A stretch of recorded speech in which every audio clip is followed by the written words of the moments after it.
I think around, yeah, that would be great. Or 2:30. Well, that's only 1 hour. So 3 o'clock, we'll let you know you've got a half hour. Okay. Okay. Okay, whenever you're ready, Sister Anna. Okay. Welcome. Welcome today to the Sunday break to RC reading book program. I am your host moderator. My name is Sister Anna. Some people know me as Blacknificently Black or Be All You Can Be Black. I appreciate the opportunity in being here today for this most rewarding and worthy program, which has been initiated by the Black Panther to empower us as well as to encourage everyone to read. I like to give and extend a special thanks to our brother Kwame Che, for all that he has done to help put this program together, and also my other moderators, in which we will be alternating as host readers. To begin, I like to first give appreciation and thanks to our ancestors as well as our current comrade. Without them, none of this would be possible. And they are the ones who had helped make our movement powerful. So I like to begin by giving appreciation and thanks to our brothers and sisters, starting with Francisco Mendero Ashe, Pascual Orozco Ashe, Emiliano Zapata Ashe, Che Gueve Ashe, Stokely Carmichael Ashe, Minister Malcolm X Ashe, Honorary Bobby Seale Ashe, Dr. Huey Percy Newton Ashe, our sister Shaka Khan, which she is also known as Yvette Miller Ashe, our queen sister, late Afina Shakur Ashe, our queen Asada Shakur Ashe, our queen Cleo Silver Ashe, our parents and our foreparents, our brothers and our children, and all comrades who are on this thread and who will see this video, Ashe. And I'd like to again extend a special thanks to our prime moderator, Kwame Che Shakur, Ashe. And I appreciate if our moderators who's assisting today will briefly introduce themselves, starting with Sister Veronica. Makwali Tonali. I want to say hello to all of our relatives in the 4 directions. My name is Veronica Garcia. I am honored to be here today. I am a proud Chicana mother of 4, grandmother of 2, and nurturer of many more.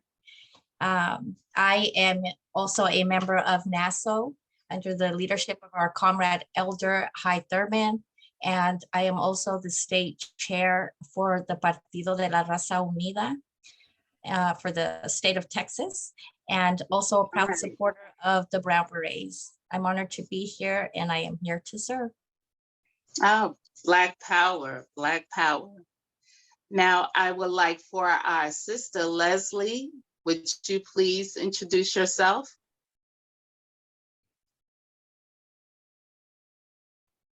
Sister Leslie?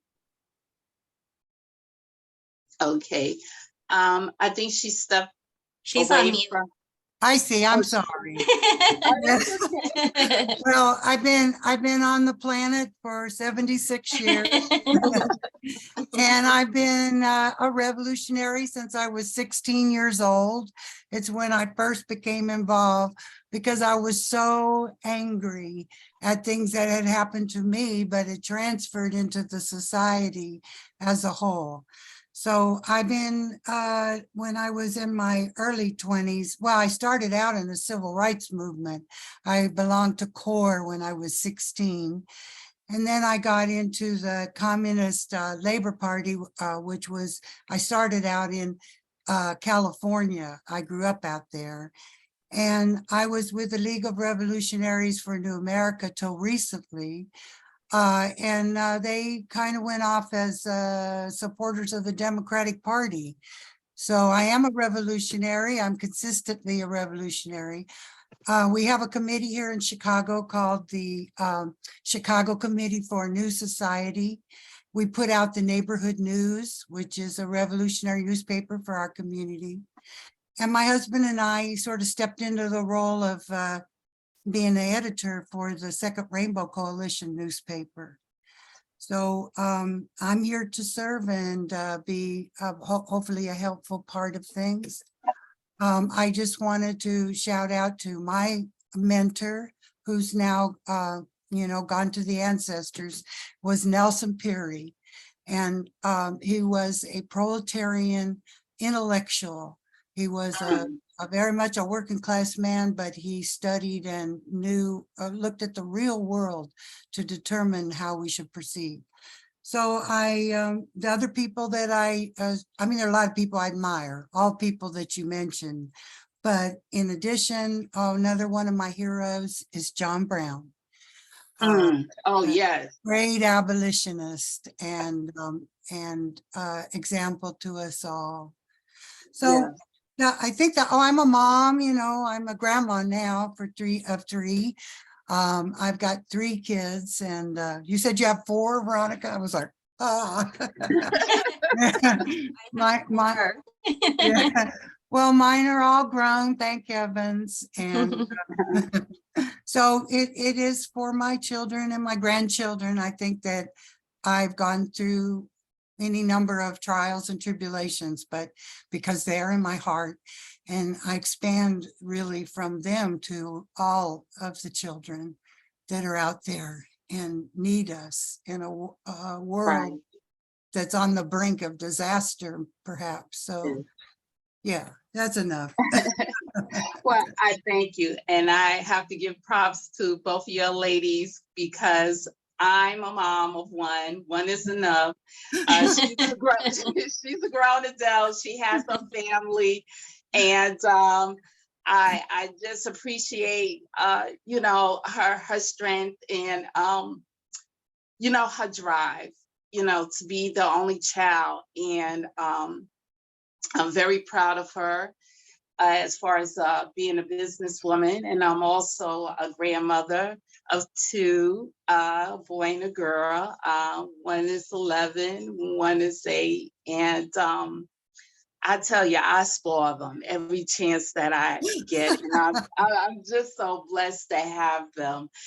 And I have to give shout out to the Guardian Rebellion, who's out there in the forefront in providing street medics to help aid our comrades when they fall or when they are down, which is a risky position for itself, because not only you are out there as a comrade, but you are out there rendering services when you can be a target.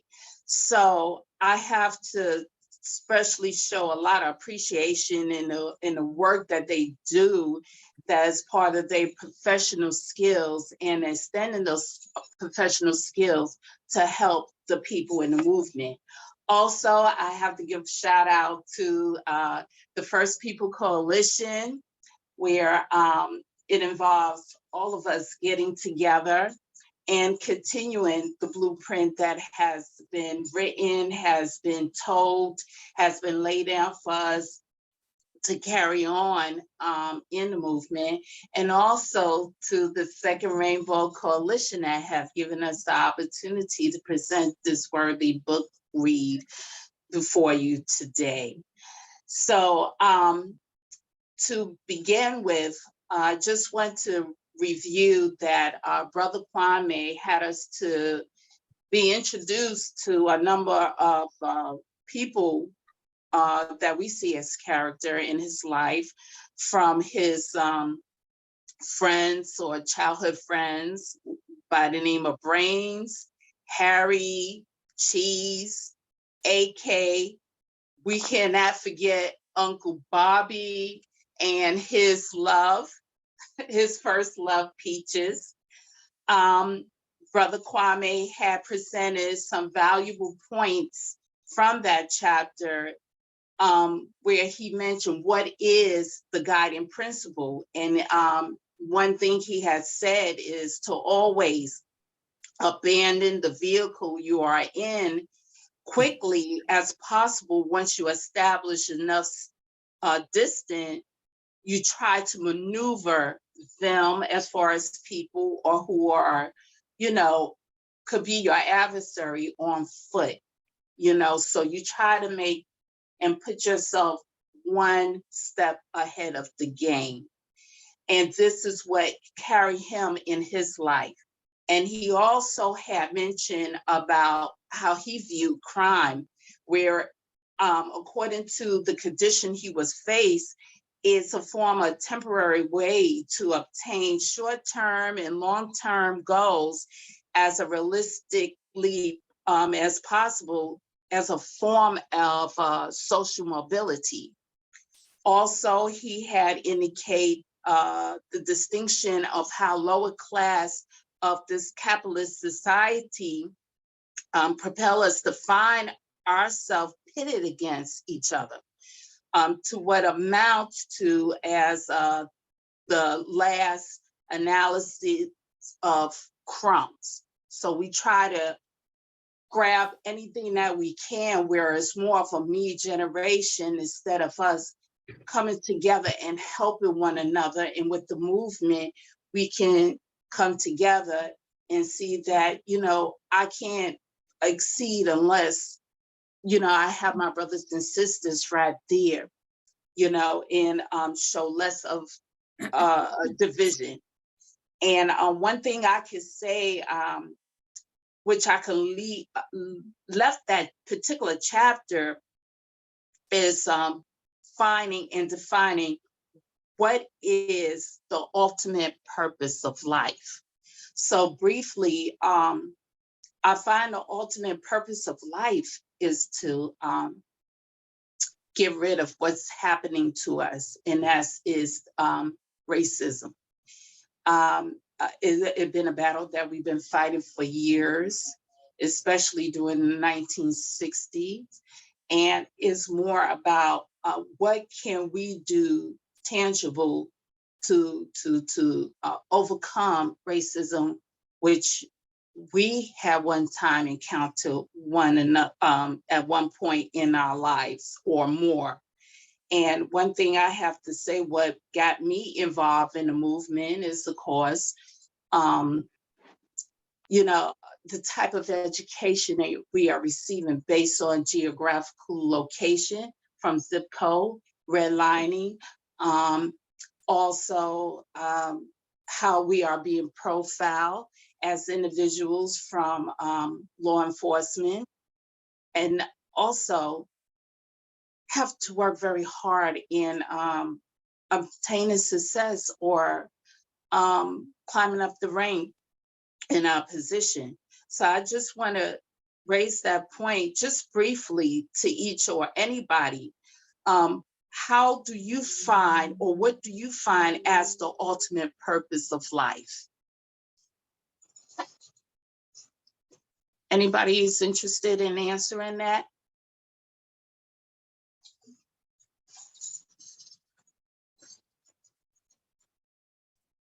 Oh, well, Sister Anna, I just to be real short on this though, Yeah. Engels, Frederick Engels said that freedom is the recognition of necessity. Mm, And I always hold that as being extremely profound. yes. And I see that as, instead of picking a platitude or something like that for what's my purpose, I look at Mhm. what is the necessity? What is the necessity for us? We are, our class of people here is suffering. And we don't, are. we need shelter. We need Mhm. food. We need education for our children. We need good health care. We need all of these things, and we are being deprived of it every day. So it's a necessity that we fight for that. And that we come together, all of us. Doesn't That's matter about color, nationality, because there's plenty of people of all colors, nationalities who are hurting, suffering without this now. So this is why we need to, that's the purpose of my life, is to try to bring this unity so that we can fight for these things. Absolutely.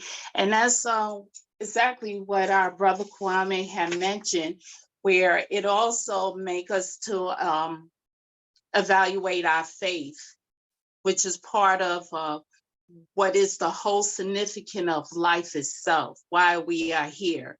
And what he had brought out is some valuable points from, is it nothing more or nothing less? Or do we pass the cosmological test between God, Satan, bad or good? Or see life as a card game between good or evil to see who holds tally of the most soul?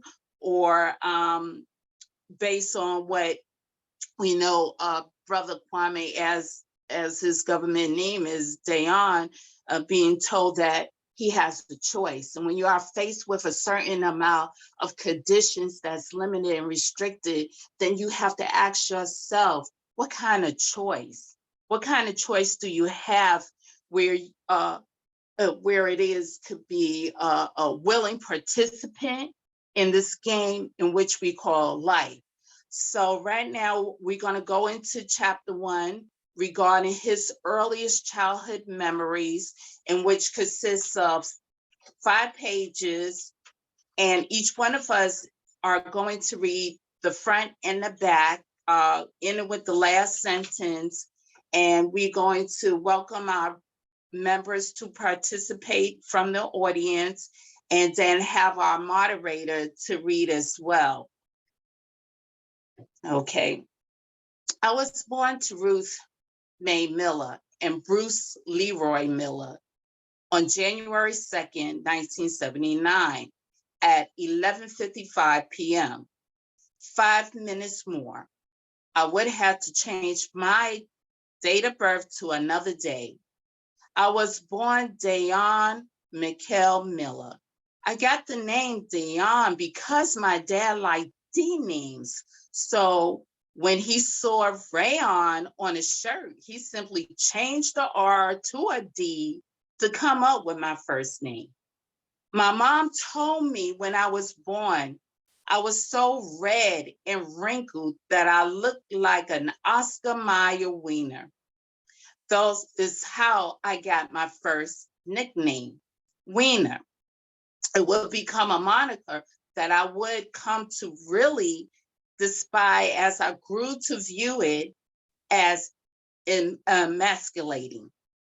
You can say that was the first perceived, quote, injustice, quote, in life that I felt compelled to put my, quote, boots on the ground, end of quote, to stand against. For the first few years of my life, I was my parent only child. They said I was talking already in my first year of life. I only had a few ingrained memories of my earliest years. The first house I remember staying at was 5843 Woodside Drive. I don't recall the actual address myself, but my father does. I just remember at that time, my dad, mom, and our dog, Bela, who was a dominant pinscher, all stayed at that house. Bela was probably my favorite dog. we had over the years. I haven't seen one of those dogs in a while. Being a little guy, he seems so big and tall, kind of like my own canine horse. I don't think I ever tried to ride him or anything, but I remember him being really protective and friendly towards me. I used to really like it when we used to go to the park, not far from my house, and play in the park together. They say that dogs are man's best friend. Well, Bela was my best friend and always was loyal to me and the family. Like I said, he was really protected. It didn't matter who you were. If you weren't a part of the immediate family, Bela would be on your ass. One of the most indelible memories was the time my grandfather, who we all call Papa, got into it with my father. I thought Bela was going to tear a new asshole in Papa's ass. He had come over to our house after my dad and mom had gotten into a disagreement about something. Papa, being a protective father he was standing at our front door, banging on it as he listened to the loud commotion going on inside. I think he assumed that my dad had been beating on my mother or something, especially after he saw the condition of her dress when my dad opened the front door. Of all the arguments and yelling confrontations I witnessed growing up between my parents, I never saw it get physical between the two of them. But sometimes verbal abuse directed at each other is just as bad because it leaves emotional and psychological scars that can't be seen and creates a cycle of dysfunction that become hard to break. Witnessing that sort of dysfunction coming up really made me dislike arguing with my significant other when I got older. I will go so far to say that it caused me to be very quick to walk away from a relationship which give rise to another type of dysfunction. For a long time, I viewed that sort of stuff in black and white terms, no gray, but in any relationship, there will be disagreements, even heated ones. The key is using your 2 ears first to hear what your partner is trying to communicate before always being quick to speak. Depending on how they communicate, it's not always what they are saying, but what they aren't saying. They aren't absolute because anyone communicate differently, especially women communicating their feelings to men and men communicating their logic or understanding back to women. This is something I still struggle with and strive to do better myself to this day. But I think the key to relationship success is that you have to grow together with constructive dialogue, or the relationship will end up growing apart by indifferent futile debates that neither hears or nor tries to bridge the gap between the other. This particular stage in my parent life, they were the latter, and Papa's present was only add a fuel to the fire. I remember Papa and my dad quickly getting into a wrestling match. Not too long after my dad opened the front door, my mom really started becoming hysterical when my dad slammed Papa to the floor, mounting him with a full MMA mount like he was Rapids Jackson or somebody. Bela was barking loudly as if he was going to tap into that ring with the two of them at any moment. My mom was yelling for my dad to get off of her father. At one point, she ran into the kitchen and brought back a skillet with hot grease to pour some added emphasis to her threats. As all this commotion was going on, I didn't even know what to think. It just seems like my whole universe was experiencing a big bang, or an ever-changing chaos mixed with with new orders that didn't seem to have any rhyme or reason. So I just stood and watched it all unfold like a 3D man's movie. I don't think my dad really wanted to hurt my grandfather, even though he could have. I just think he had enough of my mother's immediate family always having something to say about him. And my mom's marriage, he had a point to prove that he wouldn't be intimidated by any of the Cosby brothers or my grandfather. Deep down inside, I think my father just wanted to be fully accepted by my mother's family. A few of them got along with my father. Most of them didn't, though. My dad eventually let Papa up off the ground after second guessing if my mom would send him to the hospital with third-degree burns or not. I'm sure he didn't want to test my mom's emotional stability or lack thereof at that moment. So he relented and let my grandfather up. As soon as Papa regained his footing, he regained his confidence too and stormed out the front door, threatening to return with his gun.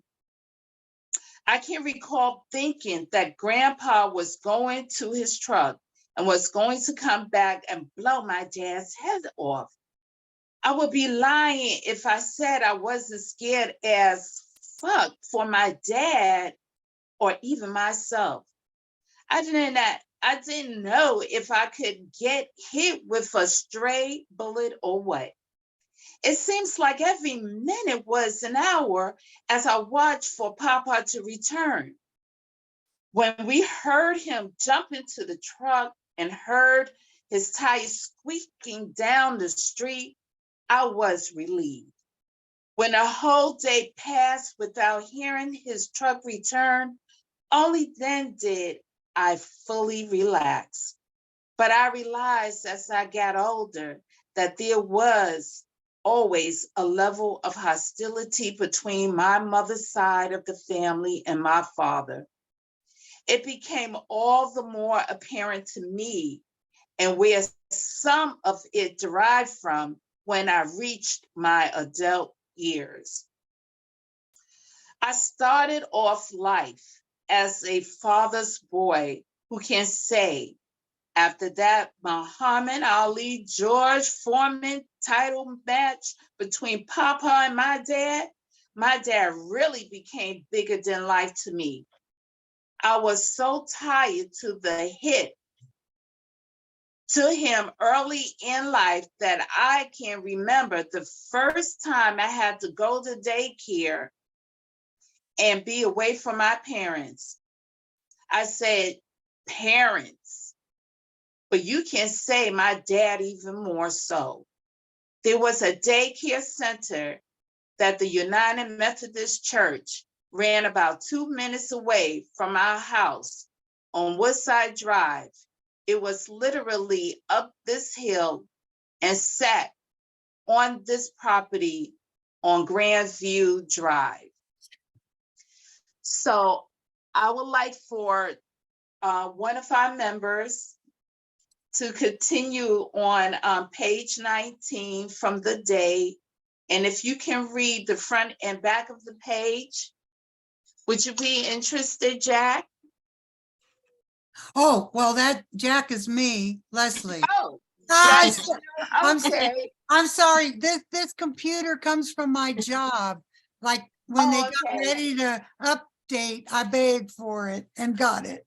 And I haven't figured Okay. out how to change a name yet. So maybe Oh, that's okay, because I'm gonna change mine. I'll show you and I'll go ahead and text that when to you you. figure it out, you tell me. Do you I want, definitely will, sister. you So would want you me to like read? to? Sure. Yes. Okay. The day I walked into their school daycare center, I was petrified. Again, I had always had one of my parents around since birth. So this separation anxiety I was suffering from on this day was omnipresent. I felt an overwhelming feeling of being abandoned by my parents. As we walked into the building, that feeling just grew more and more suffocating. One of the staff that approached us when we came in greeted us and asked if I wanted to come with her back to where all the other kids were. I told her resoundingly no, and sat down on this fountain near the entrance and started crying. My dad and this white woman looked at me, lost for words, as I began to cry. He tried to comfort me and assure me that he would return for me, but I didn't believe him for 1 minute and just cried harder and harder. As he started to walk away and leave me seated, my cries became more agonizing and boisterous. When he walked back through the entrance and disappeared, I really lost it. The staff lady never did convince me to come back to the daycare room with her, so I just sat there and cried. I literally remember crying that whole day until my dad walked back through those doors to get me. On cue, as soon as I saw him, I stopped crying immediately and got myself together. I think my parents realized that a regular daycare center wasn't going to be a good arrangement to put me through while they were at work. So they ended up making other arrangements for me whenever they needed to go to work. From that point on, I started attending Sister Sanders' daycare that she ran out of her own home. I can honestly say that I enjoyed this new arrangement. I had known Sister Sanders and her 3 daughters ever since I was born, so it wasn't a terrifying experience for me to be left alone with them. I can't recall a lot back then, but I do remember her daughter Monica very clearly. This was the first time I had come across someone with a trach in her neck. She was cool, but I remember thinking how nasty it was to witness that mucus oozing out of her neck. I was put off by it, while also intrigued at the same time. I would often encourage her to show me her neck so I could see it come out again. But as soon as she did, I would be grossed out all over again. I didn't know what to think about her condition. I just knew I never wanted my neck to do nasty things like hers did. Besides that, I really enjoyed going over there when my parents had to work. I remember Sister Sanders being really nice to me. One of my fondest memories was going over my grandmother's house. Her name was Betty Jean Miller, but we all called her Nana. She stayed at 2904 Park Avenue on the east side in a double. Her mother and father stayed with her around this time. Her mother's name was Phyllis Parnham, and her father's name was Buford Parnham. As little as I remember about my great-grandmother, who we all referred to as Mama, I do recall loving her very much. I remember she stayed on the second floor in Nana's house in bed all the time. For some reason, I had always thought she was blind, but my father said she wasn't. He said her mother, my great-great-grandmother, became blind towards the end of her life, but Mama could always see. I guess I thought this because she ended up developing a cataract in one of her eyes towards the end of her life and always wore a patch over that eye. Nevertheless, I just remember always being scared to scale those dark stairs that led to her room, which sat on the end of the hallway. Not only would I have to make my way up those creaky old stairs, I would have to then make a U-turn and head back down the hallway upstairs to make it to her room. Because she loved her some wiener, she would always want to see me anytime she knew I was over. never failed. She would yell out, "Wiener, Wiener." I would then head to the bottom of the stairs. You can see why he hated the name. I would then head to the bottom of the stairs and look up those dark stairs and answer back reluctantly, "Huh?" I say reluctantly because as much as I love Mama, I hated having to go up those stairs and back down that hallway. Up until that time in my life, that was the scariest place on the face of the earth to me. I imagined all kinds of ghosts and spirits haunting that hallway. And to make matters worse, the stairs themselves used to squeak and make all kinds of creepy noises because they were so old. I just hated to have to go up there. That's why I would pause for a long time and just yell back, "Huh?" whenever she called for me. Mama's husband, whom everybody referred to as Daddy, was a very quiet man and a loner. All the way up until the time he died in my teenage years, he probably never said no more than a few sentences at any given time to me or anyone. When we first walked into Nana's house, he would greet you with a few words. Then when we would leave, he would say bye. If we initiated it, if there was anyone who exemplified the definition of just existing, never truly living life, it was Daddy. He was always an enigma to me. I wondered up until his time of death if he had always been that way. It was as if life had sucked all humanity and human emotions out of him, and he was living to die. He didn't play a big role in my life, but his life taught me an important lesson by negative example. I never wanted to just exist. I wanted to live life with a tangible existence, rooted in living this experience to the fullest. I wanted to leave behind real footprints that showed that I was here. My grandmother, Nana, was probably one of the first and deepest bonds I developed with someone outside of my parents. As I grew older, that only grew and expanded. Although she was a disciplinarian, she was very loving and approachable. One of my favorite pastimes was laying on her back as she laid down on the couch as we watched TV. She was a heavyset woman and I was small and skinny, so she could compensate for my size and weight. I think she enjoyed this as much as I did. She was the first person to introduce me to all my favorite shows on TV, like The Dukes of Hazzard, Knight Rider, and Miami Vice. In the meantime, she would have to watch her daytime stories, which I had absolutely no interest in watching with her. I never could see why she enjoyed or what she enjoyed about those stories.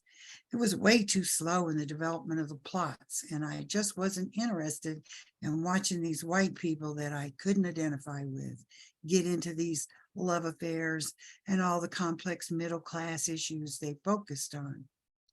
I enjoyed only high-impact action shows for the longest. If I needed to watch more than one show to get to something big, it couldn't hold my attention. As Nana would watch her stories, I usually played by myself around the house, hoping Mama wouldn't yell, "Wiener," again. Nana's house had a lot of stuff that held my boyish interest. By what I mean, her ecosystem. The side of town she lived on was very dilapidated and impoverished. I wasn't too keen on poverty and the differences that one may discover under different social economic conditions. Everything I You want to finish that paragraph, or do you want to end at that sentence? I was gonna fit. Well, oh yeah, I'll go ahead and end. I'm fine with that. Go ahead. Okay. Yeah. All right. Now we'll ask Brother Lobo, do you want to take one and read one page front and back with us? All right. Yep, definitely, definitely. Can y'all hear me okay? Yeah. Yeah. Okay, let's do it. Everything I experienced early in life entered my conscious as normal. So for my grandmother to live in a dwelling with a lot of mice and roaches intrigued me more than anything. I found myself studying these little creatures and sometimes becoming scared of the mice because they were bigger and more mobile than roaches. It never occurred to me that they were probably more scared of me than I was of them. Nevertheless, I found myself very enthralled with watching how they moved around the house and how they went in and out of various holes in my grandmother's walls and crevices. Nana was intriguing to me in how indifferent she was to her vermin invasion. She seemed to not even notice that most of the time. Not me. When she and I would be watching TV together, I would occasionally catch a glimpse of one of the mice sitting in the middle of the floor between us, which appeared to me as if it was watching TV as well. Maybe there was, maybe they were scouting us and making sure one of them always kept eyes on our whereabouts, but sometimes it seemed like they would be watching TV with us. What we were watching on TV with us as well too.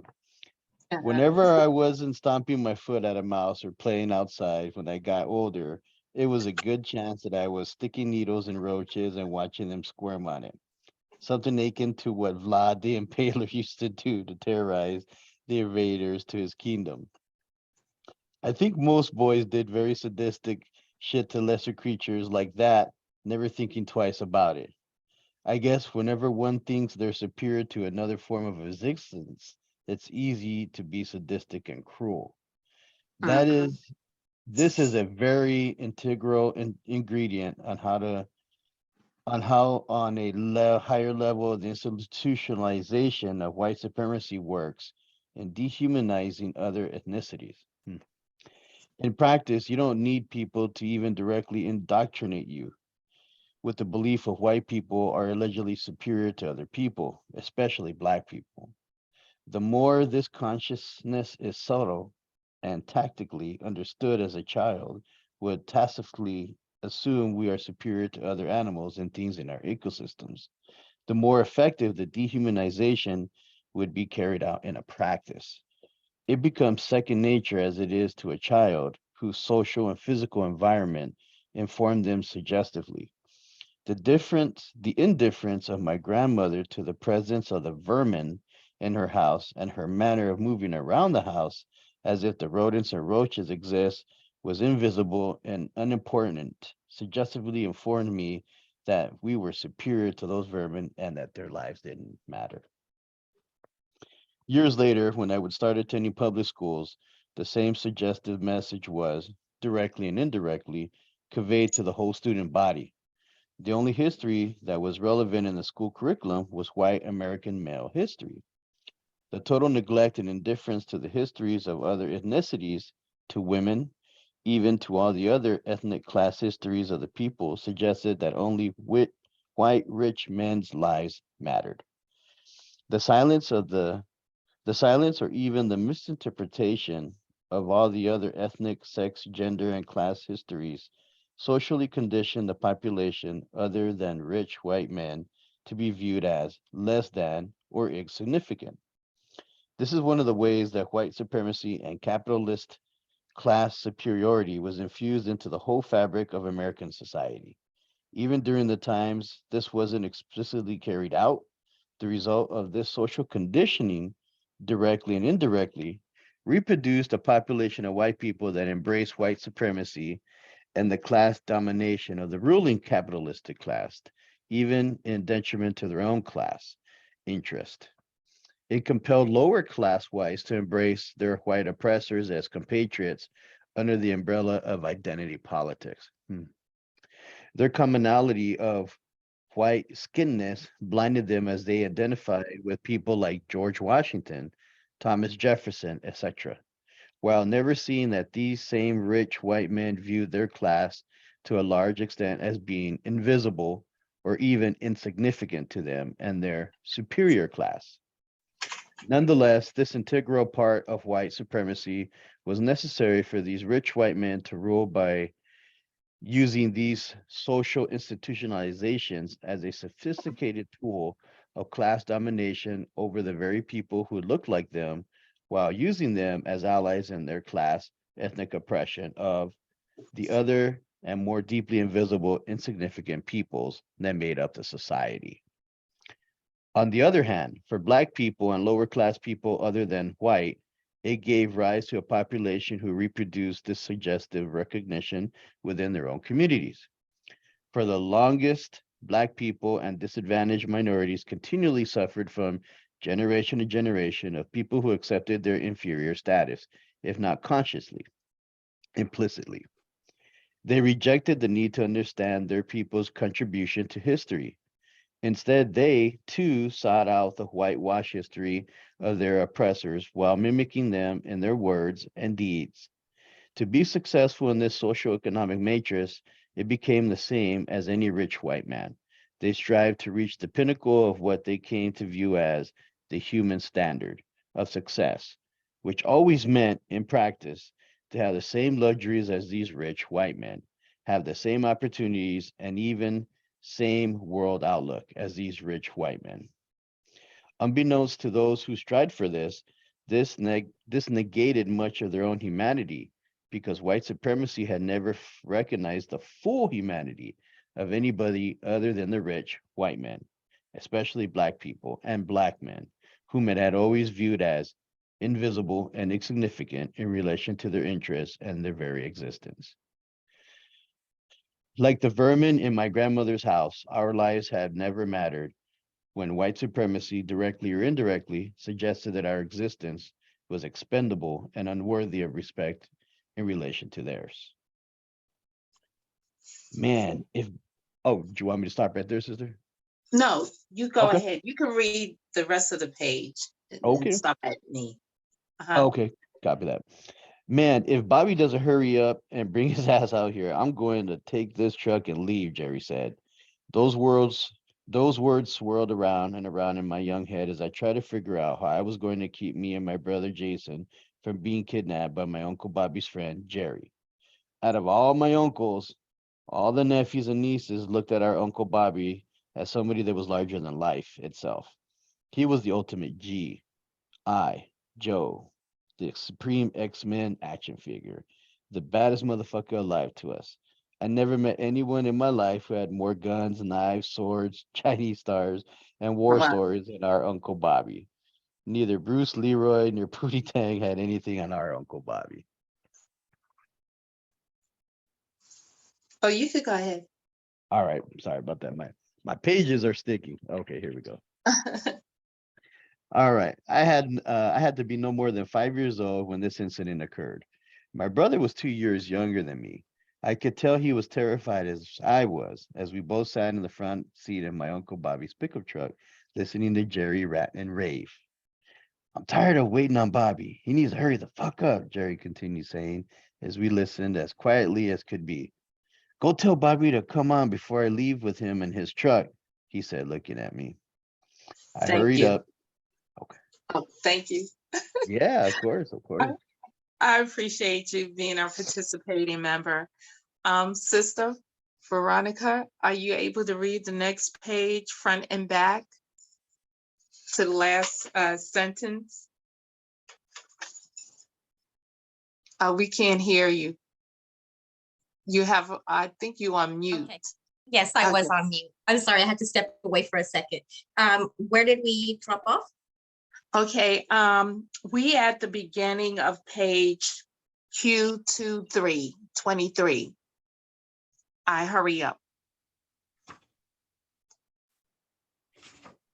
And if you're looking in the book, sister, it's page Yeah, 24, Yeah. the third paragraph down. I hurried up and opened the door. Yeah, we I- all have a little different script, I think. Yeah. That's approximate. Okay, I hurried up and opened the door and jumped out. As soon as I hit the pavement, I sprinted into Ma and Pa's restaurant.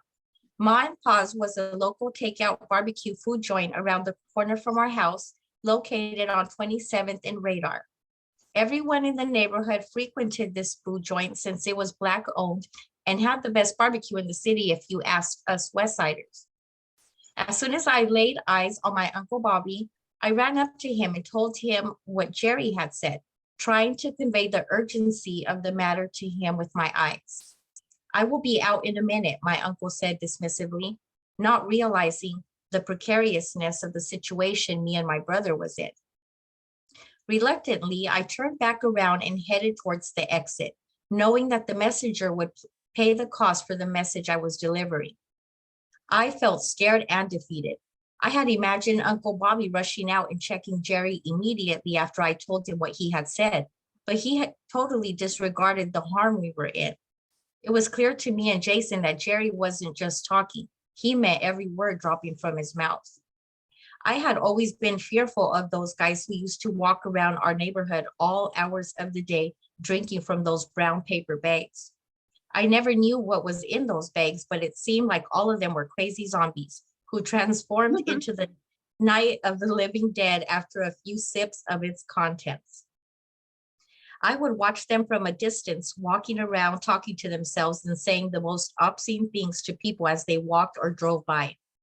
When we passed them on the street in our family car, they would be walking erratically and stumbling over themselves.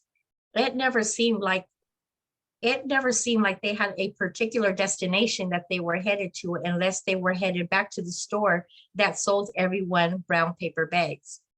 Usually it was a lot of these zombies congregating around the store that sat right across the street from Williamson's fish joint, which sat on 29th and Clifton. Ma and Pa's and Williamson's were no more than 7 minutes away from our house, walking distance. I told myself at a young age that I never wanted to be like any of those guys transforming into brown paper bag zombies. Uncle Bobby said he will be out in a minute, I told Jerry, hoping he wouldn't leave right then and there. Jason and I sat quietly in the front seat, occasionally casting a knowing look of fear at each other. I didn't know what to do, being that I was so much smaller than this grown man sitting next to us throwing out these threats. The only thing I could do is sit and wait and hope our superhero would show up and save us from this brown paper bag monster. Excuse me.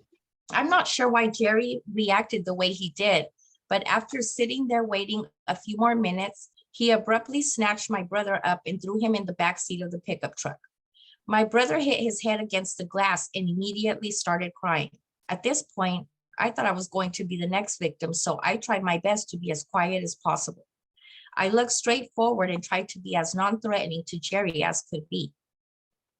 I really felt defeated and a complete failure. I wanted to come to my brother's aid and assistance, but I knew Jerry would just manhandle me as he did my brother. As if matters couldn't get any worse, Jerry grew impatient and scooted over into the driver's seat of my uncle's pickup truck. As soon as he started it up, my heart dropped. I figured we would never see our parents ever again. I never experienced an omnipresent feeling of fear as I did at that moment.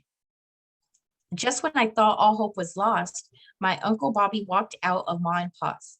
As soon as he saw Jerry putting his truck into drive, he rushed over to the truck and snatched the door clean open. "What you doing, fool?" my uncle said, snatching Jerry up and shoving him out of the driver's seat. "I'm going to kick your ass, you jive turkey."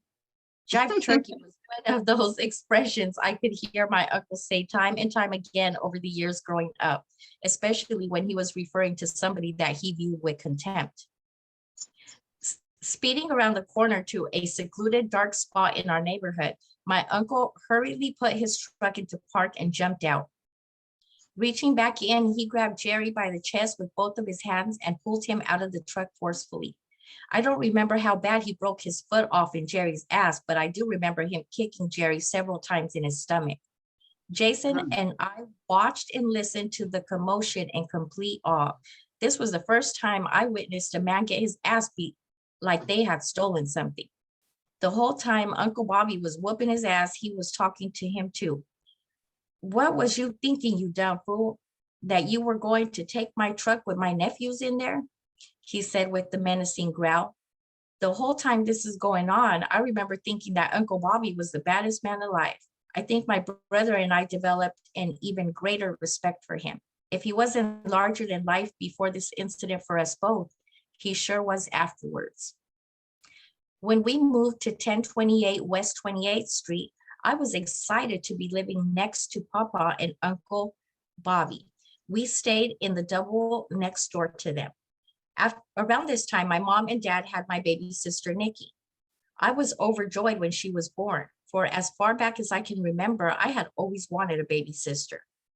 I'm not sure why I wanted a sister more than a brother, but my mother told me that I acted out when she had brought my brother home from the hospital.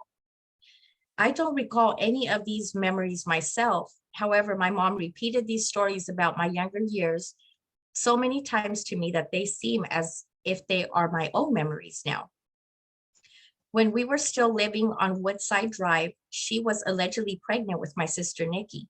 She said I was just as excited about her pregnancy as she was. Occasionally, she would have me come to feel Nikki kicking in her stomach. I guess I was so eager to have a little sister that one time I told my mom, "Ooh, mommy, let me go get the scissors to cut Nikki out." She would break out laughing at innocent comments like that. She said I would be standing there looking puzzled at her laughs because I was serious as serious could be. The night she actually brought Nikki home, my seriousness really changed its face. Did you want me to Yeah, you can read the last part? sentence. Yeah. Dayon, I have some good news and bad news, she said. The good news is that the baby is healthy and fine. The bad news is that Nikki didn't make it this time. Thank you. She said that I looked at her with a confused and concerned look on my face. Jason came this time, she continued. I guess I felt cheated because as soon as she left me and Jason alone in the room, she heard a loud crying out of her room. When she rushed in to see what the problem was, I was standing next to Jason with a guilty look on my face. His big toe was throbbing. I had bitten his big toe. I'm not sure if she gave me a whooping or not for doing that. Nevertheless, that was the start of the love-hate relationship with me and my brother Jason. Nikki didn't come along until I was 5 years old. One of the most fondest memories of my childhood years is when we moved next to Papa and our Uncle Bobby. Every summer, my cousin Bibi and Bootsy would come up from Dallas, Texas, and stay the summer at Papa's house. Since we lived in the double next door the entire day, we would be outside playing and getting into everything together. We were all not too far in age, so we could be into everything. Papa and Uncle Bobby had a Doberman Pinscher named Raven. We had a few Dobermans ourselves at different times in the beginning. There were Bailey and Erica. Later on, Shaka came. Of all of the dogs we enjoyed, harassing the most was our uncle dog, Raven. Raven was mean, and maybe we was just some badass kids that was just enjoy taunting Raven. It never failed. Every summer, one of us got bitten by her, usually me. It seems like every summer I would also catch poison ivy too. Baby and I were around the same age. He was my first partner in crime. What amazed me about Baby was his hair. If there was a nickname that was most fit for a person, it was him, because he had the most nappy hair I ever seen. Until we grew older, I just got used to his hair, always having bees in it. Bootsy, on the other hand, was about 3 years older than us. She was a tomboy. If we were playing cops and robbers, she would be playing right along with us. If we were exploring our uncle's big boat, which he kept in the backyard, she was on there trespassing too. I had a crush on a few of my cousins growing up. She was the first. I think a lot of kids' first crutches was one of their opposite sex cousins if they were straight. I thought about this when I went to prison and read psychology books about sexual fantasies and found that a lot of people had innocent fantasies of their cousins that they probably would never admit to. I didn't realize that up until the 1900s, most civilization actually marry their cousins. It was a way to keep wealth in the family and maintain tribal and clan ties. I remember hearing people joke about hillbillies, white people being products of incest, and everyone would laugh hysterically about it. Every time I would hear those jokes, I would laugh right along with everyone else, thinking maybe I was fucked up in the back of my mind to have had such thoughts often when I was younger myself. Now that I'm older and well-read, I view modern civilization as being very hypocritical, self-loathing, and sexually repressed because these type of taboo conversation aren't permitted, although they are more common than we would collectively admit. I'm sure my taste in women first derived from all of the female cousins of mine that I thought were cute, along with the first teachers I developed crushes on, or even beautiful older women at church that would give me a kiss on the cheek. I'm sure every little boy has had plenty of sexual fantasy about some older women in his life, be it his mom's best friend or even older stepsister. Although these subjects are taboo, and I'm not suggesting they should be allowed in practice, they do inform the choices in our sexual attraction as we reach sexual maturity. The woman I have most sexually attracted to later in life came these innocent sexual attraction and fantasies I had when I was younger. Fantasies of being taken advantage of by much older women as a kid is the reason why I've always been attracted to older women throughout my life as well. You know, as we mature as a species, one day maybe these subjects will be explored more openly to help us understand our behavior later in life. It may even help us be better equipped to treat social dysfunctions in our population, such as child molestation, which should never occur, no matter the source. But being able to understand how people who have been molested becomes a molester themselves might be able to reduce the phenomena in our society.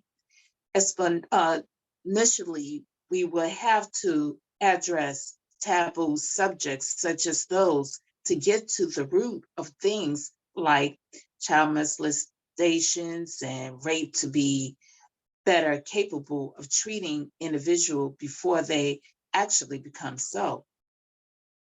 I'm not sure if child molesters and rapists are born the way or not, but I'm sure after research in taboo subjects such as these, all of them most likely developed sexual fantasies at a young age that contributed to these social dysfunction.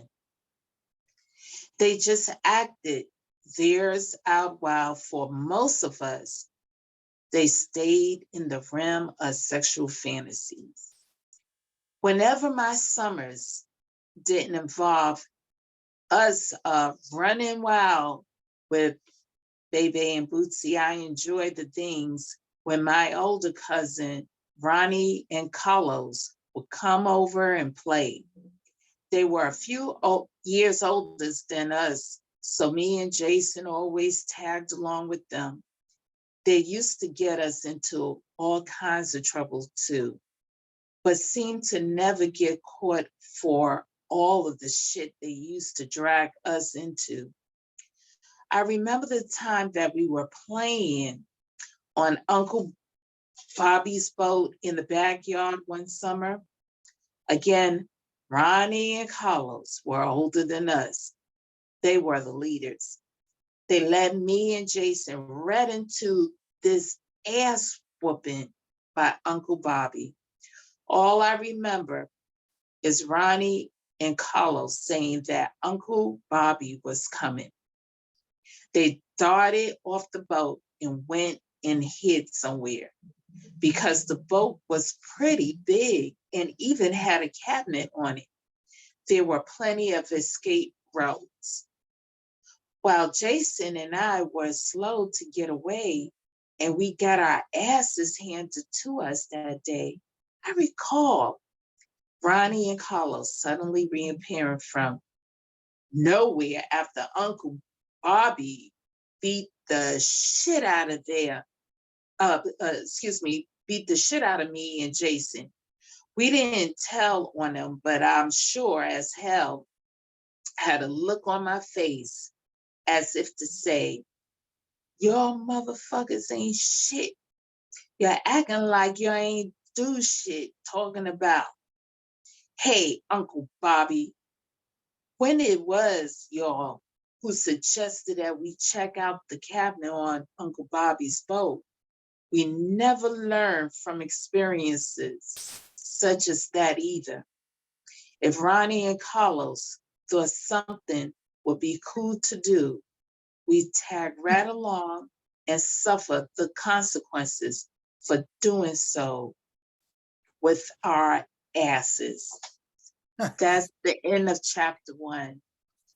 There's a lot that Brother Kwame had brought out concerning what is human standards, and he mentioned about communication, different form of relationship.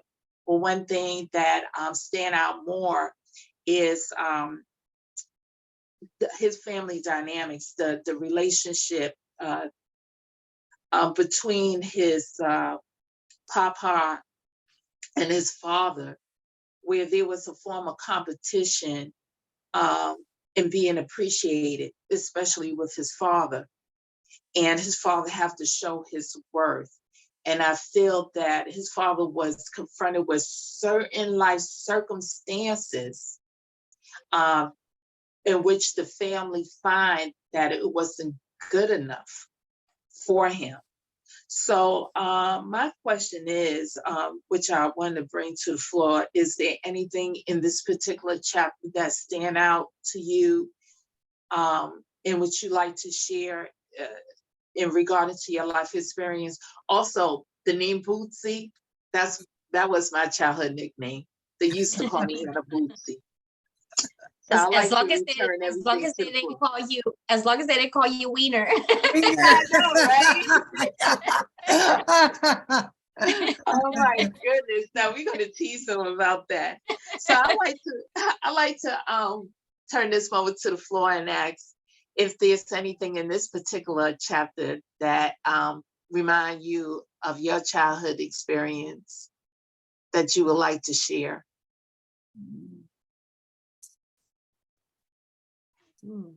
Lobo's got his hand up. Who? I can't see, but Captain Lobo. okay, Captain Lobo, go right Thank ahead. you, Shamako. I will. Before I say something, just to let you know, Sister Anna and Comrade Elder Leslie, Shamako can help you guys change your profiles names later afterwards. So. Oh, Remember- great. Good. I was really trying to signal that, bro. I got you, bro. I could got be you. Jill instead of Jack. There you go. Got No, you. but got you know, in regards to reading the passage, you know, as an older Chicano man myself, I'm fortunate enough to be in the medical/mental health back field of work. That's my background.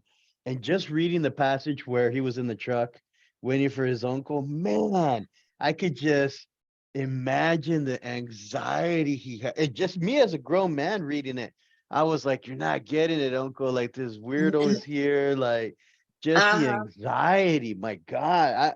It almost took me 2 or 3 times just to read that because I was like, "Boy, like I could feel it. I could feel it." And then it's interesting because we're trying to decolonize, right? We don't like to think ourselves as colonized people, but that's the goal, is to try to decolonize. And then I had that epiphany moment where I had to stop and think, man, as an older, man, married, children, grandchildren, myself, like, have I ever done that not knowingly? Because I'm almost certain that his uncle didn't realize it, right? Yeah. It Right. wasn't until he started, beating on that dude, like, hey, man, you trying to take off with my kids or my nephews in the Yeah. car? That he probably realized, like, the kids were probably sensing something trying to tell me. Mhm. But it just makes you wonder, like, have we ever done that, not even knowingly? And then if you even add the whole capitalistic regime on top of that, you know how many times have we, as like working parents or whatever, been late to work, dropped the kids off at daycare, and we just shove them off or whatever, and they're feeling all that anxiety, they may not know it, but they felt you rushed or whatever, and you got to get to work because heaven forbid, we have a living wage or something. Maybe we had to work 2 or 3 jobs, and they feel that. Like, that part to me really stuck out because I could really Same thing. sense his sense of anxiety. Man, that really Exactly. stuck out to me. Yeah. Right. And you know what? I'm glad that you say that, which I want to add. When is it a time for a child to actually be a child, to know what it is to play? Because it seems like brother Kwame, let's say Dayon, had experienced a lot physical confrontation with his family, physical confrontation with his uncle, um, in which, as a young child, I know it really is stagnated. Is this a way of how to have a relationship? You know what I'm saying? And I'm sure that, it's something that he has to find out if it's acceptable in that. And he mentioned about sexual relationship. And the only way that he found out that form of special type of relationship is his attraction for his family members. So I believe that he was more secluded as far as being with his family, where he wasn't really out in the community with other kids. And that's pretty much reminds me of my upbringing, living in the projects where I had to stay with a certain number of people. I couldn't go outside, especially during that crack cocaine epidemic. And my mother was a nurse where, the phone was actually my babysitter in the TV, where I have to be in the house. I had to have the house clean, and my brother had to have the house clean. We couldn't go out after we came home from school. He had to wait for me to get out of school. He had to pick me up. So my surroundings, as far as interacting with other kids, only stopped with my neighbor on the floor, and I could do that, play for an hour, and on the weekend in the morning. But you heard and seen that the saying, "You better be home before that light go out in the street."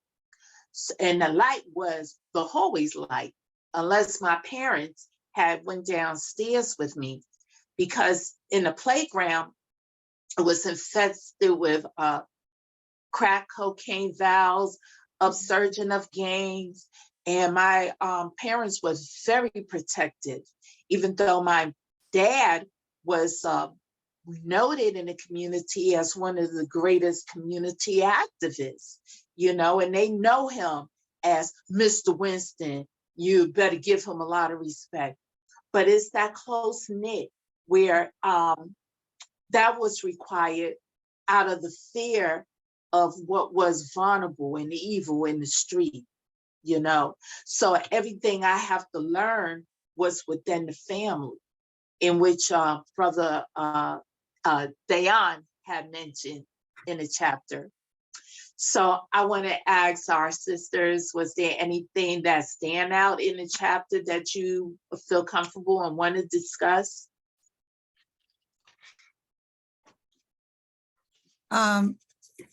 Well, I thought there was some real good stuff in this chapter.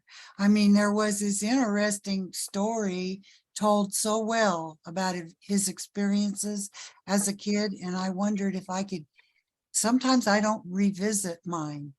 I think partly like Lobo was saying, some of the fear and things come up, you know, and I would prefer not to revisit it at all. Right.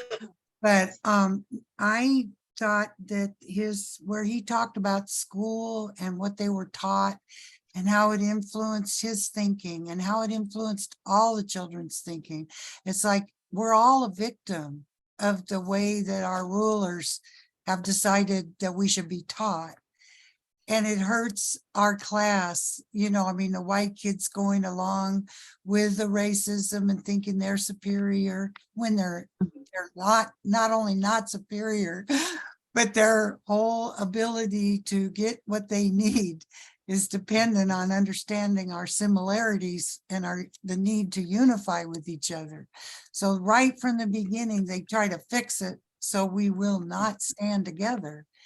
And there was something on YouTube that, I mean, I just cried. This mother was talking to her daughter, a little black girl, and she was telling her mother that she was so ugly. I remember that. Oh, you saw it too, and I just cried. Yeah. Well, the mother said, no, you're not. You're the most beautiful child, you know, in the class, if they only would know this. But I thought about these things where, you know, children like prefer the white dolls, even the black girls prefer the white dolls, thinking they're prettier than the black dolls. I mean, we've really had a number done on us, all of us, Right. right? Right. And so I thought that was so perceptive, the way it's very compassionate too. Instead of going, all those stupid white kids, right? It was sort of like we were all victims of this. So That's- that was good.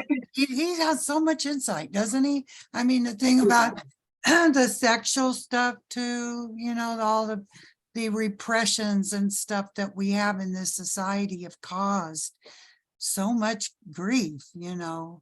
I mean, It is, especially at a young age. yeah. I mean, I'm like, who hasn't been molested? If you're a girl, you were molested. I mean, or raped.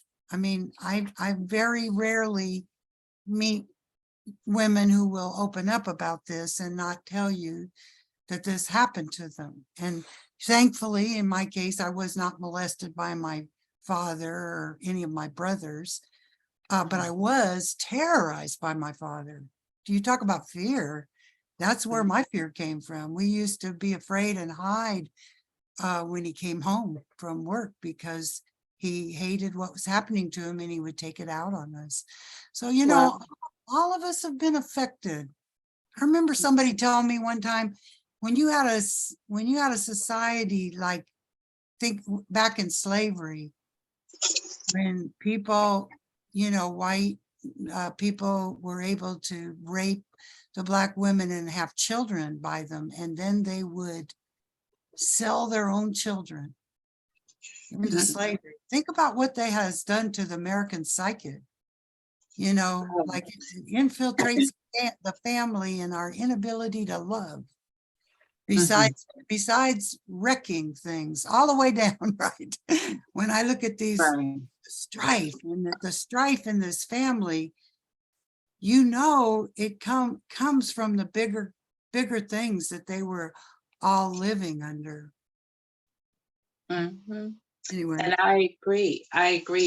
And just to add on what you're saying, sister, you mentioned about how society have a perception of what beauty is. Yeah. And honestly, growing up, to be dark skinned is not acceptable. And one thing in the Black community is that there's existence of being color struck. The lighter, the brighter you are, the beautiful and gorgeous you are in skin, where even back in the day with certain sorority, you have to pass a paper bag test, like how he mentioned about the brown paper bags, but it was liquor in there. Well, with some organization, there's a brown paper bag where you have to compare it to your skin color, to your actual skin, your face. And if you are darker than that paper bag, you are not accepted in that organization. And even it comes down with Black women, if you have natural coarse hair or kinky or nappy hair, you're looked as being kept unclean and nasty because of the fact you're supposed to have long silky hair. And I remember when I was young, I wanted Barbie, the way Barbie dolls were being promoted all over television. I gotta have my Barbie doll. And I remember my mom, she went and bought me Barbie dolls and white Barbie dolls and Black dolls.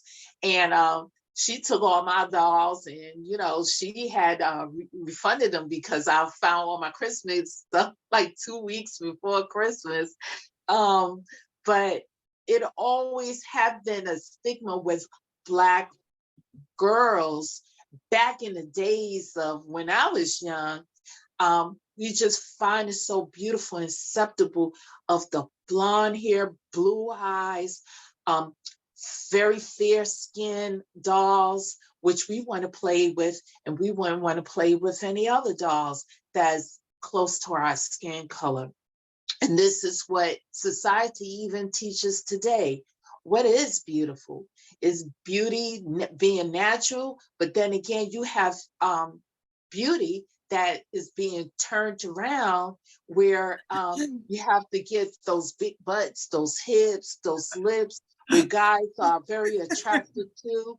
But then again, do you want to be stuck with something that is just a mere image where you can't even tell the distinction between a male and a female, you know, because it's about image. It's about imaging. So yeah, that brings that back in so many ways.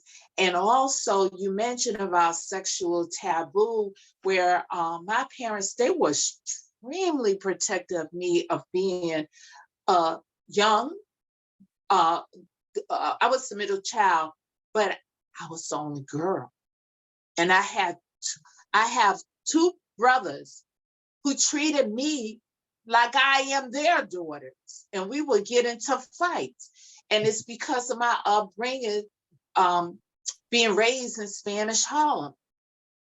The females in my area were protected, where if we hear about a man being born a female, the whole community would go and get that person. Justice being served is not calling 911 if we hear about someone who was sexually abused.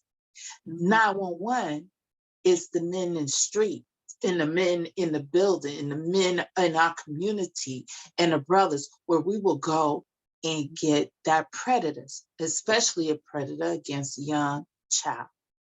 And you know, again, it really had me to recall that this was one of my mother's fear, my father's fear. At the same time, I was being imprisoned in my own home because I could not go out because of the life fear.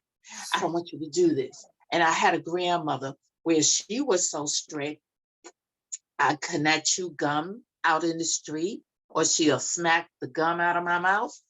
I could not pretty much show my teeth, in which I have to smile like this and be very dainty and wear dresses.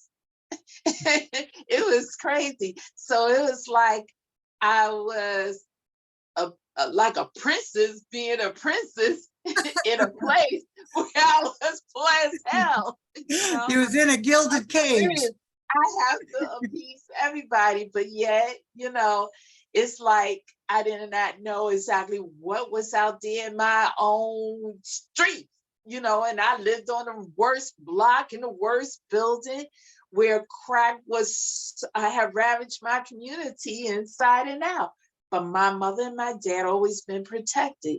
And when you talk about sexual relationship, especially with incest and all of that, it was a taboo situation. It was like, you better not, they better not touch you. These are your private areas.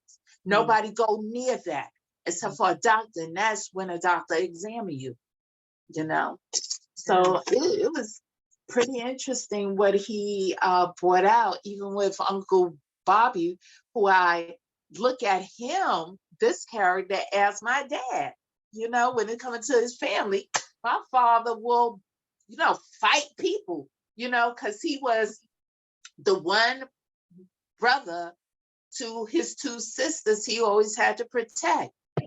And they was close, and still close, He almost blew away his brother-in-law when he found out my uncle had hit my aunt. My father drove from New York all the way to Chicago with his rifle to kill his step. And I was like, oh my God.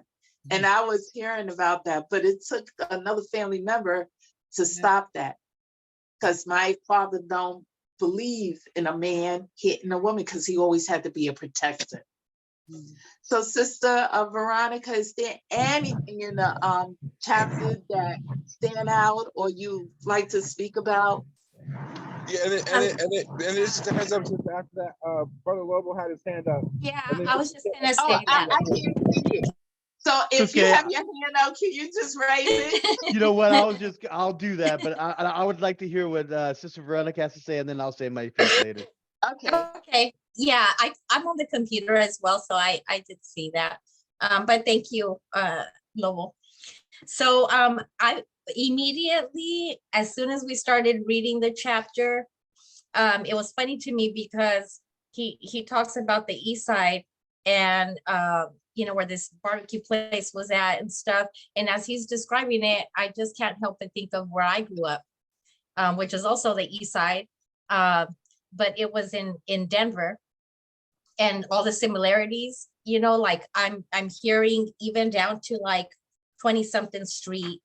And I grew up on 34th Street, but just being able to like picture, as he's describing certain places, being able to picture that liquor store that still is there on that corner where everybody's hanging out with the brown paper bags, all the brown paper bag zombies, like he calls them in the story. But yeah, so that was one similarity that stood out to me. And then, I grew up in Denver, Colorado. Now I'm in San Antonio. But as I've been in different cities, I've noticed many times, and I don't know why this is, but many times in the major cities, the east side holds a lot of similarities. And I don't know why that is, or if it's just the coincidence of the places that I happen to have been in. East LA. East LA, yeah, same thing.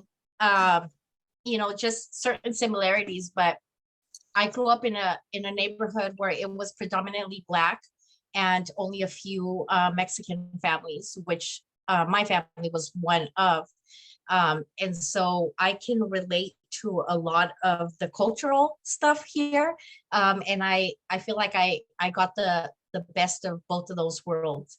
Obviously I'm not Black, but I can very much sympathize, having grown up in a Black neighborhood, to see the different things that I saw, and that the people that I grew up with that I loved, like my brothers and sisters, would be treated a certain way.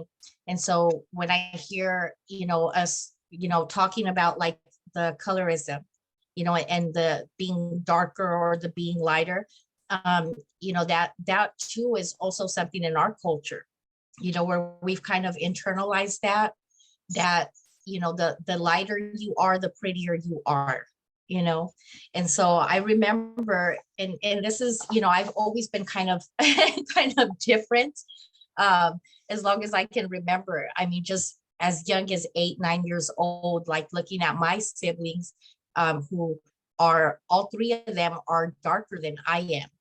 And I actually would look at them and just in awe of how beautiful their skin was. And I wanted to have darker skin, and I was the lighter skin one of the 4, and just kind of envied that.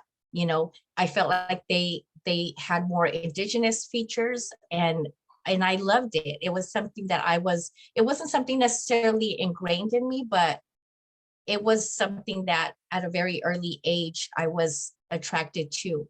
And when he talks about, the where is it here, about people rejecting the need to understand their people's contribution to history. I think about how early on for me, I had all those questions, and I would ask them, like to my family. But there was like so much shame about different things that, I didn't get a lot of our history. And so it's been like throughout my life, just a constant asking and getting bits and pieces of information here and there, and then kind of trying to put it together like a puzzle. But having to be very, very intentional about it. So I could really appreciate, that paragraph there where he talked about that, going to school and, just being irrelevant. You're not hearing any of history that pertains to people that look like us. And so you start getting that indoctrination that you just don't matter, and that certain aspects of history do matter.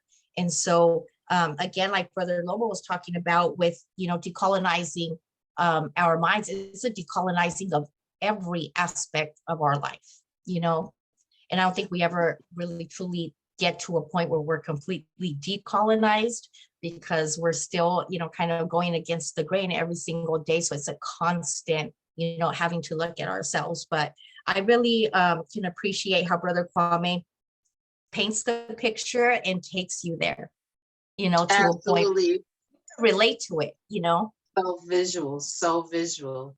Yes. Brother Lobo, are you finished, sister? I am, yes. Okay, Brother Lobo. Thank you.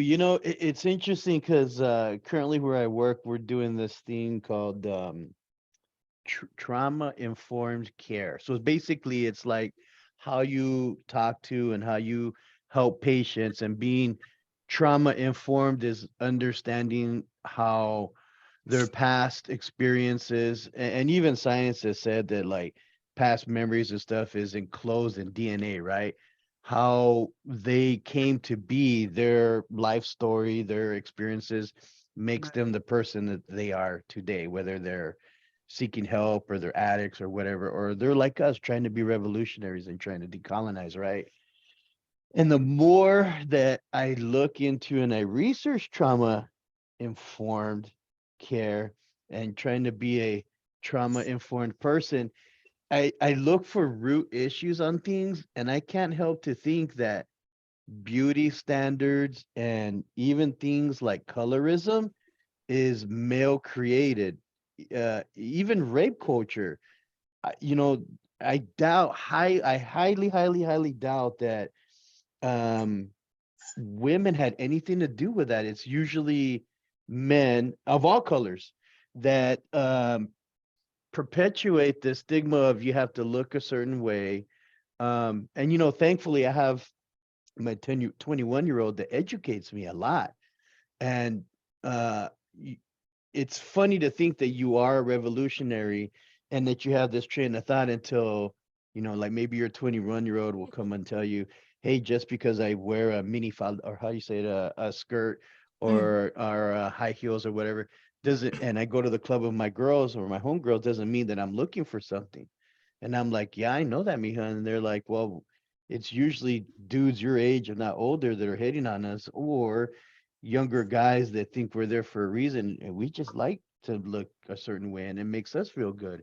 And I'm like, yeah, and you should be okay with that. But they are, and that's not the problem. It's the men. And so I can't stop to think and trying to be more trauma informed how much of this stuff is not male created. And so that just leads me to understand that, you know, I think we need to take a bigger step with the young men and teach them. No means no. Definitely no means no. And I'm so thankful that in my own household, and Veronica can tell you, Chicanos, we have a lot of decolonizing to do. We could be very machismo and so forth. And I'm so glad that in my household, my second oldest, which is my son, who's actually a teenager, hearing all the feedback and taking that in consideration, I'm so glad that he's the one to learn how to cook and clean. My girls learn how to shoot and how to hunt before he ever did. You know, Mm. he does everything. And I purposely did that full reversal because he's gonna get it through the culture, unfortunately. Absolutely. And then if not so in school, you know, you get a bunch of little boys together. Oh my gosh, they're horrendous. They're just they're mean to each other. They're horrendous. And it's usually interesting to see little girls and even older female comrades, they always check up on each other. They always tap into each other. And I think men can really learn a lot from that. Even us as brown berets, like my brother Johnny Torres, who's on the call as well, too, he's a poet and a brown beret from Houston. He's pretty revolutionary. And every now and then I've seen him and I've seen others do this where they'll just check in and they'll say, you know, hey bro, how are you doing? Hey Vato, how are things going in your life? Men don't do that. We just don't. And it's a known fact that women communicate. I think it was my wife told me, so I have to know this. I think it was like 500 or 1,000 words more a day than a man does.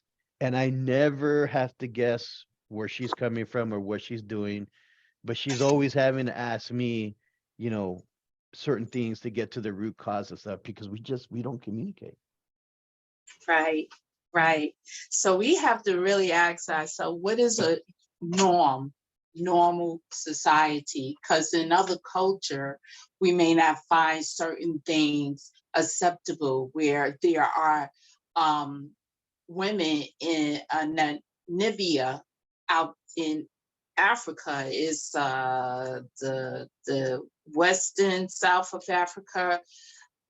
The women there will face a line of guys and they will select a mate based on how big their eyes are, but they are tender of age. They like 12 or 13 years old, which we find it unacceptable. Or, you know, genitalia, you know, ceremonial measures that be taken where, you know, a female genitalia will be cut to show the pathway of life or being a woman.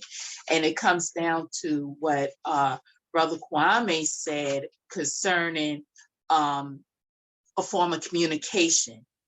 You know, you have men who communicate their logic or understanding back to the woman, and you have the women who communicate their feelings, you know. So it comes down to what is acceptable and what is not acceptable, where of course here in the United States, if you have a young bride at 13 or a marriage by selection, you know, we'll look down on it, but in another country, they find it acceptable in that way. And so it comes down to how can we communicate sexual relationship, how we look at that and be much more open to that. And also, you know, to just review and highlight as far as colorism or being color struck. When we speak about that in the Black community, being that I lived in Spanish Harlem, where it was predominantly Spanish, we had some Dominicans, we had Blacks, but rarely we didn't have white people that lived in our neighborhood. The white people lived downtown. And the closest business that dealt with white people are the hospitals of doctors and doctors and nurses. And when I was growing up, I always see that, of course, white people will live better than us because they don't live in our community as segregated Manhattan was based on zip code, because you have the Italians that live one place, you have the Chinese people that live in another, you have the Spanish people that live in Spanish Harlem, then you have the Dominicans that live in a certain area, then you have a cluster of Africans that live somewhere else, you have the Jewish people that live way up in the Bronx. So everything was always segregated, where we could not come together to understand each other race. So when people speak about racism being in the South, I say, well, honey, you needed to come up to Manhattan and New York City, where it was really segregated by zip code up there. So it's a lot that brother Dayon, as we know, as Kwame had brought up, and I appreciate it, where I find that there's one common thing between both chapters. Oh, what you have there, sister? I was just holding up to show you that it's now 3 o'clock. I was gonna let you know when it was 3. I didn't want to interrupt, but. Okay, well, thank you. I just wanted to say one thing that I noticed that is common about Dayon is that though life had gave him a rough hand, he always went out the box. He was in fear of the challenges that he has to face in life as a young boy, even from how he defined of wealth or how he can achieve wealth, where crime was as a temporary means of your short and long terms. So he always was there to see what he can do to sustain himself regardless of the circumstances, where I say no matter whatever life situation you are faced, don't allow the condition of your life define who you are.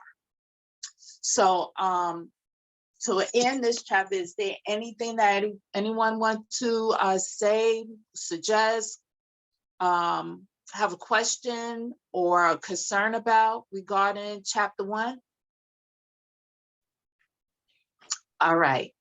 Well, with the Sunday group, I wanted to make it a little more fun where we have more people, but it's just us. But that doesn't stop as far as turning our group into an activity that is fun. Now, there is one phrase that is well known in the revolution, in which I would love for us to try to guess as part of the game. It's a phrase, and I'm gonna see if I could turn my camera around. Hold on for a second so I can see the board and write as well. Let me just wait a minute. Okay, wait a minute. Let me just go here. So I need to turn it around the other way. Wait a minute. Let me close it. Okay, I'm gonna try to write on the board. There you go. I I can see. Okay. Well, it's a phrase game, and the first person that could guess the phrase that you see here is like the first word is consists of 5 letters. The second line Power to the consists of, people. huh? Power to the people. Power to the people. Who's this? I can see. Marco, did you guess that? Oh, what the clue is? No, it's not that. Ah! But if you guess it, you have bragging rights. We're gonna show you a picture, and at the end of our book, I'm gonna throw in something in somebody cash app. It ain't gonna be a lot, but it help with gas. So if someone can call out the first letter. Okay, move your hand. Oh, yeah. okay. That's Okay, important. how about the letter, if we give you a letter, can you put, like if I That's say, with a vowel. like letter E, can you put in all the E's? Uh-huh. Okay, I'm gonna say letter E, Okay. because that's the most Okay. common letter. That's what they say. Well, if we're doing Okay. this Wheel of Fortune style, I have everybody beat because I love that show. Yeah, this reminds me of Hangman. Have you ever played Okay. the Yeah, game? that's what it is. It's like that. Yeah, And you would be Vanna Black. Vanna I know, right? Magnificently black. Magnificently black. All right. how about the Since you letter, have that, you want to guess again? is that word the, T-H-E? C? T-H-E. Is it Uh-huh. the? Yeah. Oh, we got one word. Well, is there any more T's? Yeah, I'm putting it down here. Oh. Oh, look at that. Okay, now I'll give you a clue. Okay, it's referred to an active service. It's a military jargon Boots on the history. ground. Who? Is it boots on the ground? That's Oh. it. Oh. You win, you win. I can't even Man, that was write fast. it. I had no chance. Hey, I grew up watching Wheel of Fortune with my mama. Oh, my Same, goodness. same, I was same. with my boy. But you are right, Veronica. Matter of fact, this phrase, I looked up the history, is dated back in the 1960s, which involved the British. Let me see if I can, let me turn this back towards me. Okay. It's dated back in the 1960s that deals with the British counter-insurgent efforts against the Malaya national liberation. And there's a quote where there's military policy that relies too much on technology and air power, but too little when it's coming to boots on the ground. Okay. Yeah. So you know what, Veronica, you get some bragging rights. Honey, we gotta have a picture of you. I will humbly brag. I'm not a bragger, but I will humbly brag on this one. And now- $5. Now, Sister Anna, did you put, that phrase was used in the chapter. So is that what gave you the idea? You like Yeah. use the phrase from the Okay. chapter? Because it's Yeah. kind of a cool thing to do each time. But Yes. I don't know about giving prizes. Unless you guys can see something you want. Yeah. I'm gonna give a little something for anyone who's consistent that comes to our book read, who's on time, who participate. And see what we can offer, but we just want to make this a fun activity, one that's informative, and something that will continue the success of this book read that has been implemented and started to empower our movement since the 1960s. So I'll put in a little something, after the end of the month. For someone Cash App. Well, I thank everybody, who's on this thread in participating in this read. And before we go, one thing that I haven't done that I feel that it would be remiss is that we have to give the statement of unity.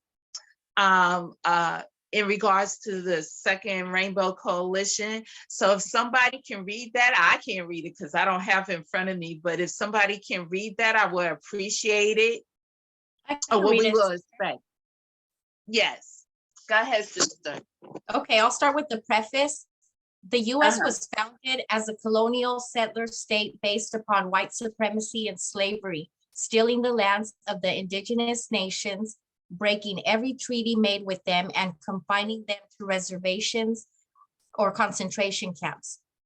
As the country became more powerful, the eagle sunk its claws into other nations, making war on Mexico and grabbing its northern territory, invading Cuba, Puerto Rico, Hawaii, and the Philippines, and either annexing them outright or making them colonies or neo-colonies.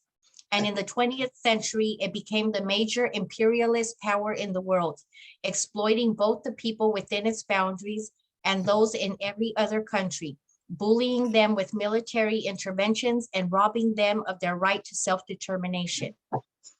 As Huey P. Newton stated, we have two enemies to fight, racism and capitalism. Between the two, capitalism is primary. Racism is a byproduct of capitalism. The working people of the world of every ethnicity or nationality face a common enemy that is destroying life on earth. Our enemy is a small ruling class of property owners controlling most of the world's wealth and resources. We must have our basic needs met to live a good and meaningful life. Food, shelter, healthcare, education, freedom from oppression by the state, and peace with other nations. To obtain these essential things for life, we must have the power to see to it that the abundance that is available is shared equitably. Yes. That was the preface, and now the statement of unity for the Second Rainbow Coalition.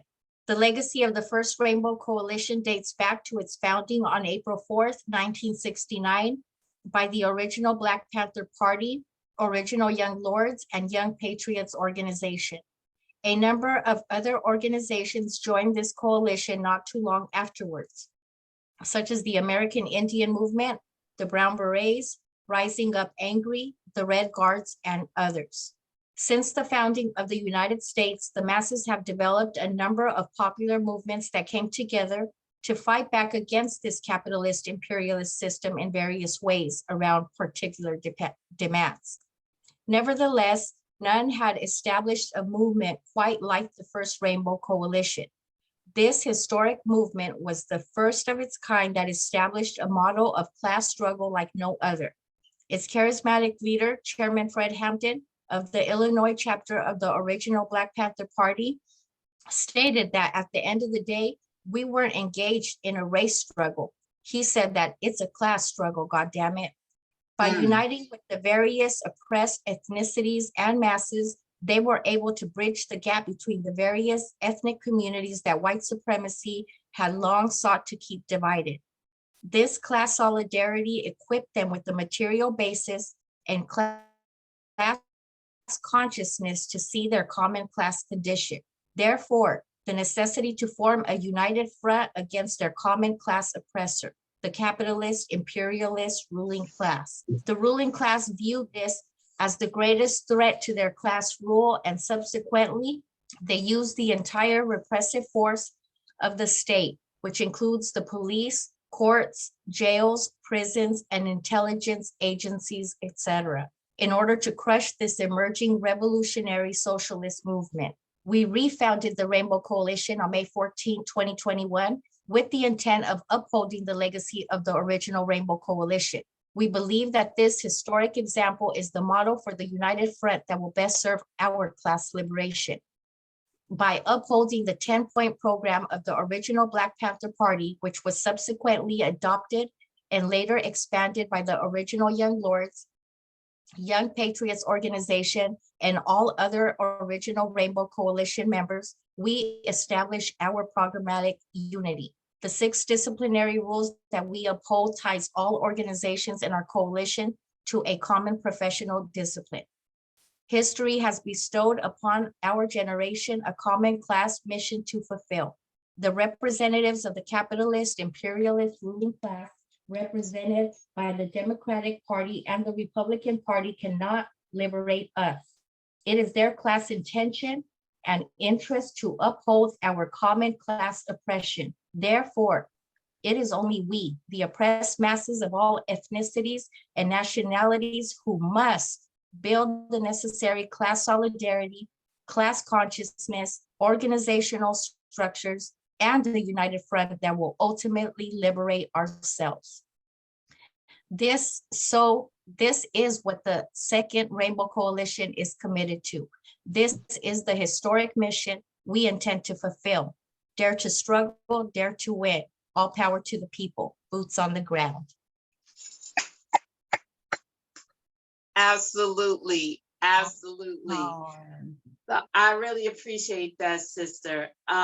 Is there any questions, any concerns, or any statement anybody would like to make before we conclude? well, I just think this has been a great discussion. Oh, yes. I feel honored to be a part of it, and thank you all.